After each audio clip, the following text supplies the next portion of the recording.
نحمده ونصلي ونسلم على رسوله الكريم اما بعد فاعوذ بالله من الشيطان الرجيم بسم الله الرحمن الرحيم ولما برزوا لجالوت وجنوده قالوا ربنا افرغ علينا صبرا وثبت اقدامنا وانصرنا على القوم الكافرين صدق الله مولانا العظیم۔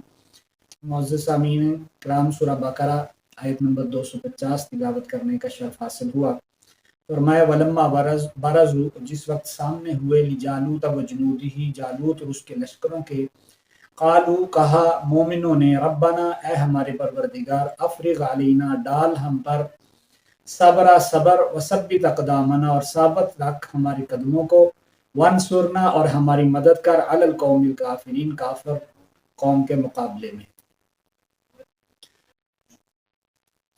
جب جالوت اور طالوت کا لشکر آمنے سامنے ہوا، حضرت داؤد علیہ السلام اور یہ وقت کے نبی جناب شمویل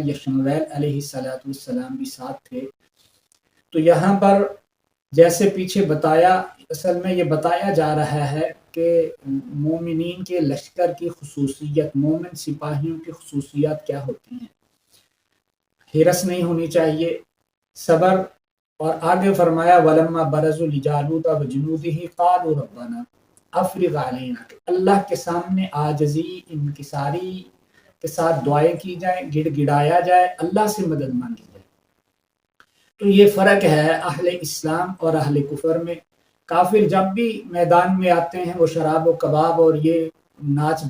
گانے کے ساتھ اور موسیقی کے ساتھ، اور اہل اسلام جب میدان جنگ میں اترتے ہیں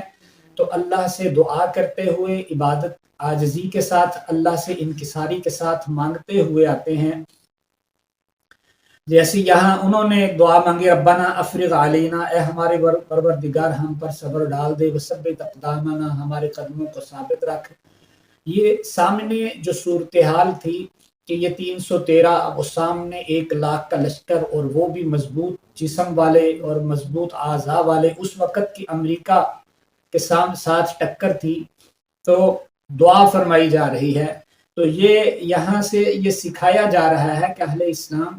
کی یہ خصوصیات ہیں کہ نبی پاک صلی اللہ علیہ وسلم نے فرمایا دعا مخ العبادہ، دعا عبادت کا مغز ہے۔ خود آقا صلی اللہ علیہ وسلم نے جب بدر کے میدان میں کفار اور اسلام کا لشکر، صحابہ اور باطل آمنے سامنے ہوئے، تو آقا صلی اللہ علیہ وسلم نے ساری رات اللہ کے سامنے عاجزی اور انکساری کے ساتھ دعائیں کی، اور دعا کرتے ہوئے فرمایا کہ اللہم ان تہلک ہذہ العصابۃ لا تعبد فی الارض، اے اللہ اگر آج یہ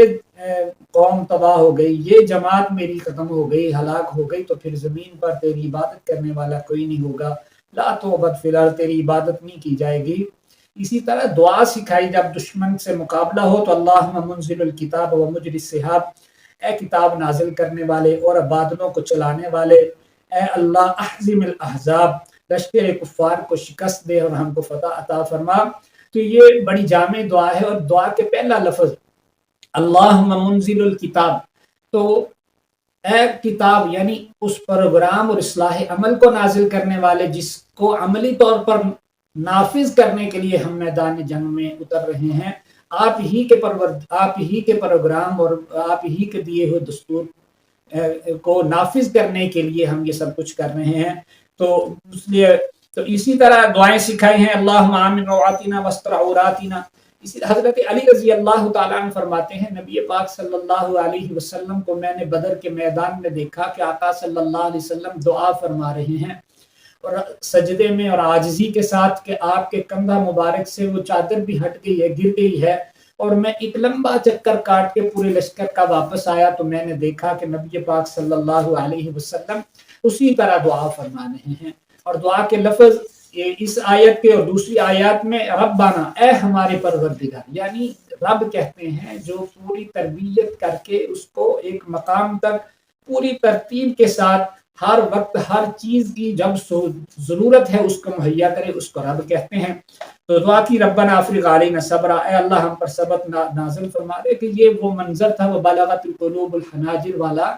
کہ 1,00,000 لشکر کے مقابلے میں، وقت کے امریکہ کے مقابلے میں یہ صرف 313 یہ تھوڑے سے لوگ، تو انہیں دعا کر رہے ہیں اللہ اس پریشانی میں فتح و نصرت تیرے صبر دینے سے اور تیری فتح و نصرت آنے سے ہمیں اللہ عطا ہوگا۔